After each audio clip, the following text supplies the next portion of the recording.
Keasrian alam pegunungan khas Kabupaten Garut ini bagai ukiran keindahan ciptaan Tuhan. Hijau terbentang seolah selalu memberikan ketenangan dan kesejahteraan bagi warga sekitarnya.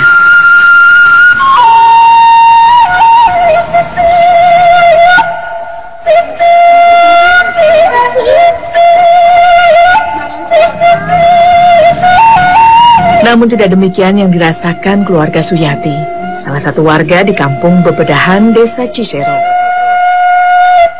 Ibu dengan 5 orang anak ini tak lagi muda. Gurat-gurat halus gambaran kegetiran hidup terlihat di setiap lekuk wajah dan tubuhnya. Namun embel-embel kemiskinan seolah melekat akrab dengan kehidupannya.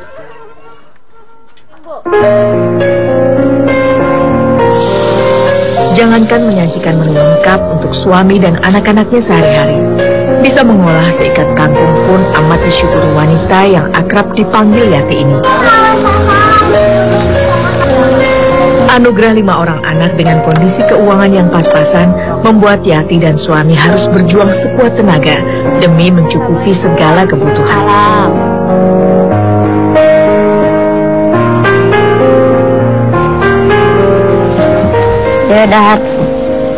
Apalagi mengingat kondisi 2 orang anaknya yang mengidap gangguan kesehatan mental.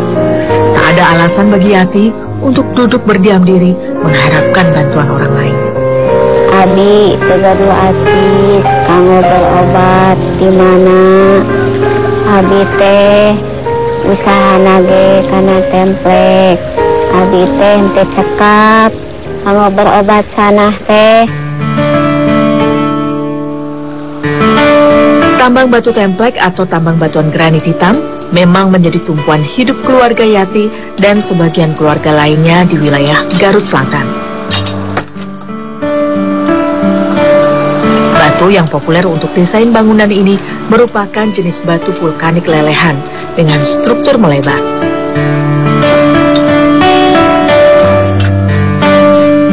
Di Garut Selatan sendiri diperkirakan ada sekitar 1 juta meter kubik cadangan alam batuan granit dengan kualitas cukup tinggi seperti ini. Hingga keberadaan tambang pun akhirnya bisa memberdayakan warga untuk mengais rezeki. Untuk mendapatkan lembaran batu templek yang siap jual membutuhkan proses yang cukup panjang dan menguras tenaga.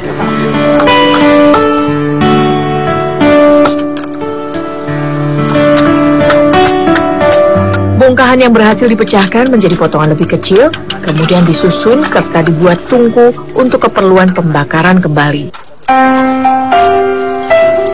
Ini bertujuan supaya urat atau serat batu bisa semakin keluar dan memudahkan saat batu dipahat nanti. Jika tidak dipanaskan, hasil pahatan batu akan hancur dan tidak bisa dibentuk menjadi lembaran yang sempurna.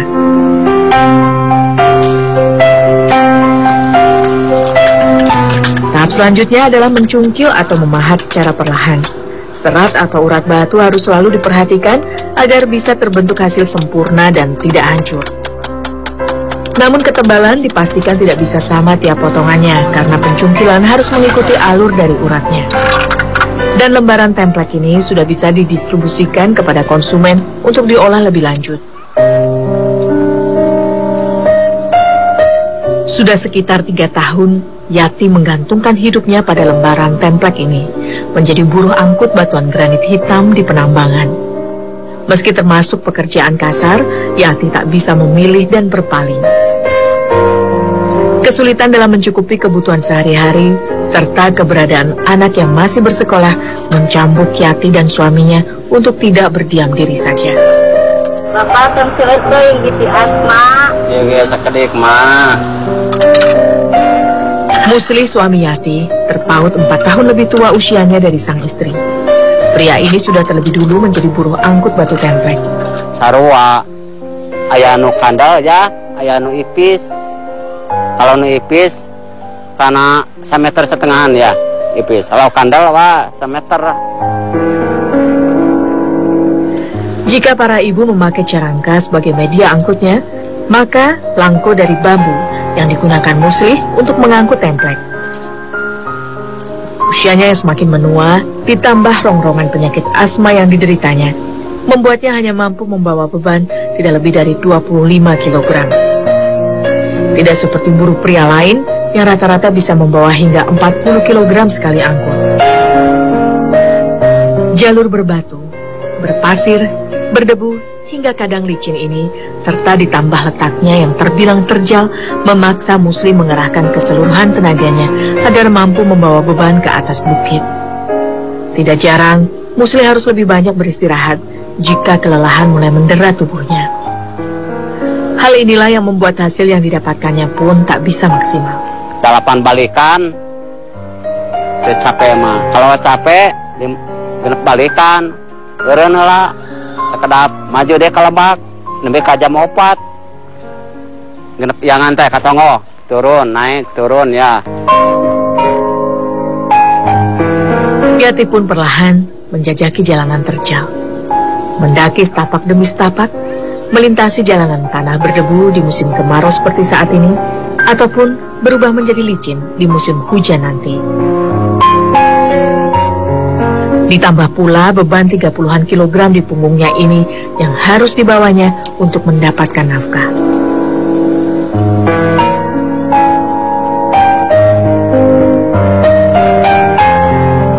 Perasaan senasib dan sepenanggungan sangat terlihat jelas dari pasangan yang menikah 22 tahun yang lalu.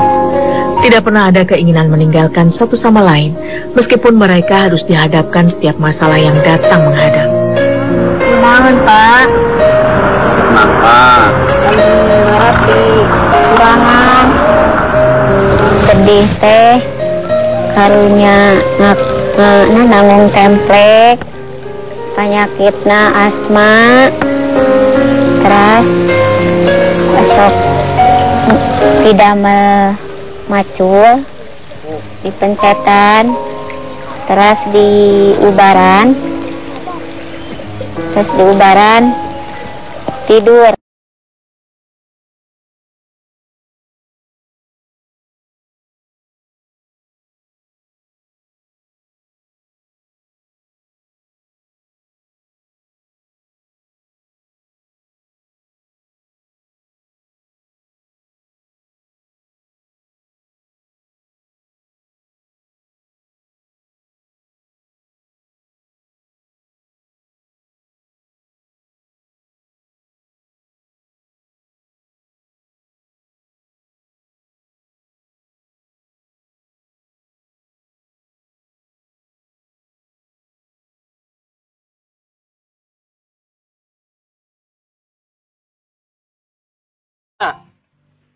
Ya, bayarin tuh.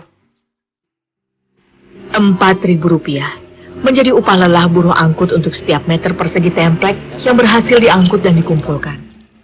Dengan maksimal 5 kali pengangkutan per hari, maka rata-rata jumlah yang mampu dikumpulkan Yati dan suaminya berkisar 5 meter persegi atau sekitar 20 hingga Rp25.000 yang menjadi hak mereka.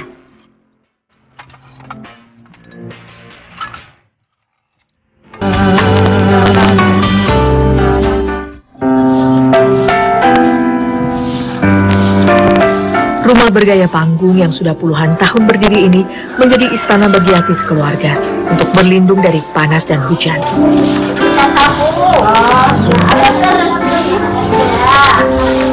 Dan berkat bantuan swadaya masyarakat sekitar pula, rumah ini dapat berdiri dengan kondisi yang terbatas. Hanya barisan papan yang menjadi lantai, serta tautan lembaran bilik bambu yang berjajar menjadi dinding rumah. Tak ada lapisan untuk menutup bagian langit-langit, hingga terik matahari di siang hari, serta dinginnya embun malam kerap mengunjungi sang penghuni. Kebocoran pun menjadi hal biasa dialami jika hujan datang. Abi, gaduh bilik T2, kangola langit, gaduh acis, kermasangkeunana. Tungku sederhana dengan perlengkapan masak seadanya lah yang bisa menghiasi dapur ini. Jangankan kasur empuk, alas tidur yang layak pun tak tersedia di sini. Kursi reot inilah satu-satunya tempat untuk menyambut tamu yang datang. Bahkan, untuk keperluan mandi dan buang air pun, mereka hanya memanfaatkan fasilitas toilet umum yang keadaannya tidak lebih baik pula.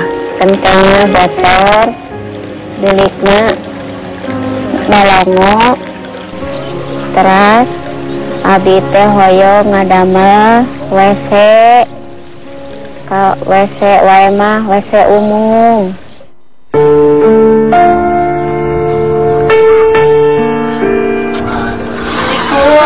Saripah, atau yang akrab disapa Ipah, adalah anak ketiga dan sekaligus menjadi anak yang paling bisa diandalkan dalam keluarganya. Terutama untuk menjaga dan mengurus dua adiknya di saat orang tuanya belum pulang bekerja. Dua kakaknya mengalami gangguan dalam kesehatan mentalnya, sehingga semua pengertian besarlah yang membuatnya bisa berdamai dengan keadaan.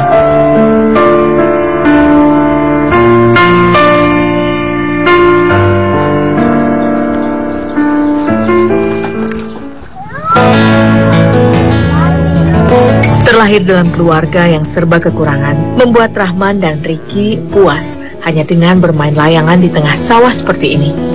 Abi mah hayang nonton TV sareng keluarga, ngarate hayang ngalaja TV wae kanu sanes. Abi mah hayang jiga batu sararenang, bumi alus jeung gaduh TV, jika abi bisa nonton sekeluarga di bumi, jeung abi teu nonton wae ka tatangi. Panas matahari menyengat, sepertinya tak menjadi penghalang untuk menikmati waktu bermain.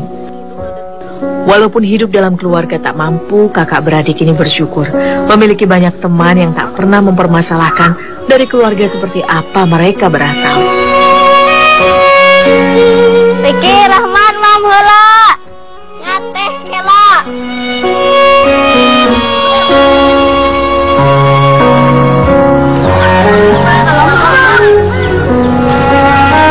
Memiliki sosok kakak dengan rasa perhatian yang besar pun amat disyukuri Rahman sebagai anak keempat.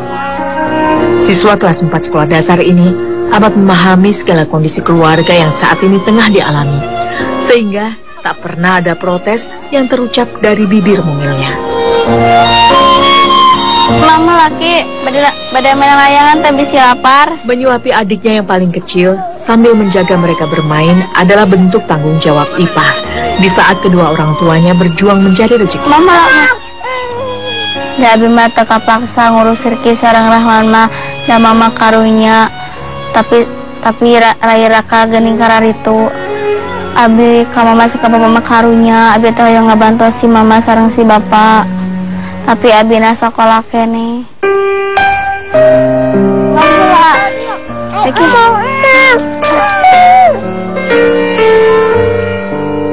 Selalu ada doa yang disematkan bagi kedua orang tua mereka agar rezeki dan kesehatan senantiasa dilimpahkan dan keinginan untuk bisa terus melanjutkan sekolah setinggi mungkin tak lagi menjadi angan-angan belaka.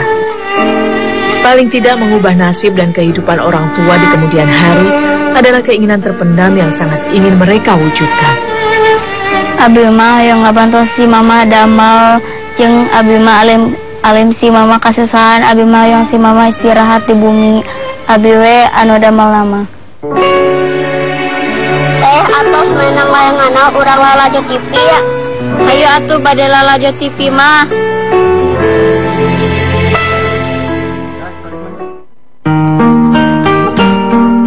Pijatan lembut tangan sang istrilah yang bisa menyalurkan semangat dalam setiap persendian serta aliran darah dalam tubuh Musli. Segala keletihan yang mendera setelah seharian bekerja seakan terangkat seluruhnya. Mau samatan mah? Ngaduh. Agung kumaha? Sakieu samatan lagi. Sebenarnya hidup terlilit banyak hutang seperti saat ini harus terpaksa dipilih Yati demi tercukupinya segala kesulitan yang mendera keluarganya. Abi teh gaduh hutang, teu acan kabayar, izin abi teh ku tetangga. Abi mah hoyong dibayar, sugan we aya milik. Mah kemana barudak? Aramang. Teh atuh teh balik. Ya.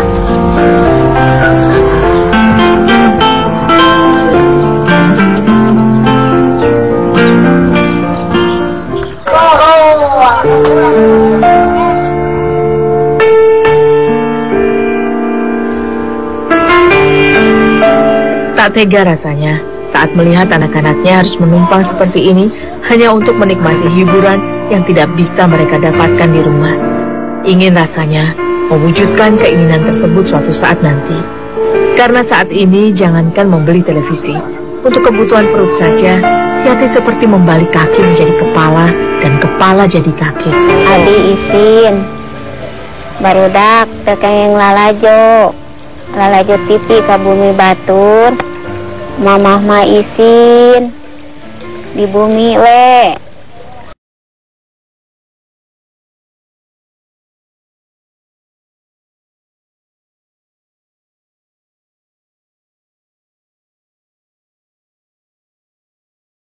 Semoga segala ketegaran, perjuangan, dan semangat pantang menyerah ini membuat Tuhan mau mendekatkan keluarga ini pada rezeki yang baik. Sebab Tuhan percaya jika mereka telah berjuang di jalan yang baik pula. Bima hoyong barudak ngajujurkeun sekolah, hoyong sehat. Abi mah barudak teh sing paralinter sekolahna.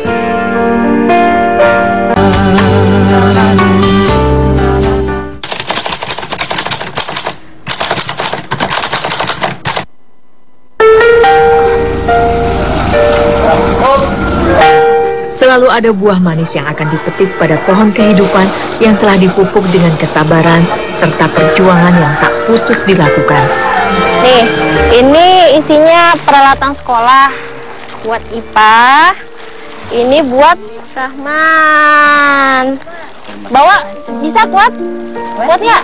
Kalau nggak kuat. Bersama dengan tim orang pinggiran, Badan Amil Zakat Nasional Provinsi Jawa Barat pun telah menyiapkan sebuah kejutan, bukan hanya bagi keluarga Yati. Langsung dipanggil. Lewat pembangunan MCK umum yang lebih layak, semoga saja bermanfaat pula bagi warga sekitar dan bisa digunakan sebaik-baiknya untuk keperluan bersama. Tuhan selalu punya cara tersendiri dalam mempersiapkan kejutan indah bagi umatnya yang tak pernah letih berjuang. Oleh karena dengan menyalurkan amanah bagi para muzaki seperti Yati dan keluarganya ini diharapkan menjadi barokah serta menjadi solusi atas kesulitan yang selama ini menjerat mereka. Assalamualaikum Mbak Musli, Ibu Yati, abdi di Basnas, Sarang Basnas Provinsi Jawa Barat. Insya Allah Bapak, insya Allah si Neng bade dipasihan beasiswa. Janten upami engke Neng bade lebet ke SMA, engke ku Basnas dibiayaannya cepeng iya. Naon iya Neng? Bantuan beasiswa. Neng kelas sabaraha ieu na? Mudah-mudahan manfaatnya kangge Neng. Mudah-mudahan engke tiasa nyalametkeun bapak sareng ibu di dunia di akhirat, tiasa ngabahagiakeun ya Neng nya. Mudah-mudahannya bapak ibu Basnas oge masihan modal kangge ibunya. Ieu cepeng ieu teh modal usaha tah engke dipasikeun kangge ibu supados ibu tiasa icalannya. Mohon kangge sadi dinten engke modalna dipasihan kangge ibunya. Mudah-mudahan manfaat kangge ibu kangge sadayana. Amin. Supados usahana lancar, Basnas oge bade ngabebaskeun hutang sadayana nu bapak sareng ibunya.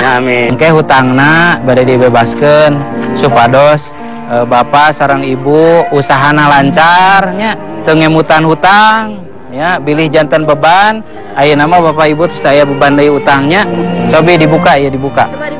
Satu lagi mimpi terpendam Ipah dan adik-adiknya pun terwujud lewat tim orang pinggiran dan Basnas dengan kehadiran satu unit televisi dalam istana kecil mereka.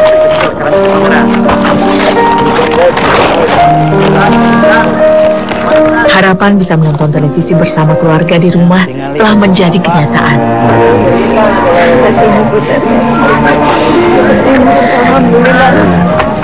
Ibu ini mungkin ini doa bapak sama ibu sama anak-anaknya buat bapak sama ibu kan nggak pernah berhenti untuk berusaha ya. Nah ini doa dari Allah ya, semoga bermanfaat buat keluarga bapak sama ibu dan anak-anak. Akhirnya lewat segala usaha, kerja keras, keringat serta air mata perjuangan yang keluarga ini curahkan menelurkan kebahagiaan terindah tepat pada Berarti waktunya. Faris kita bisa pamit kali ya? Karena jika kita mampu bersabar, maka Tuhan pun mampu memberikan lebih dari yang kita minta.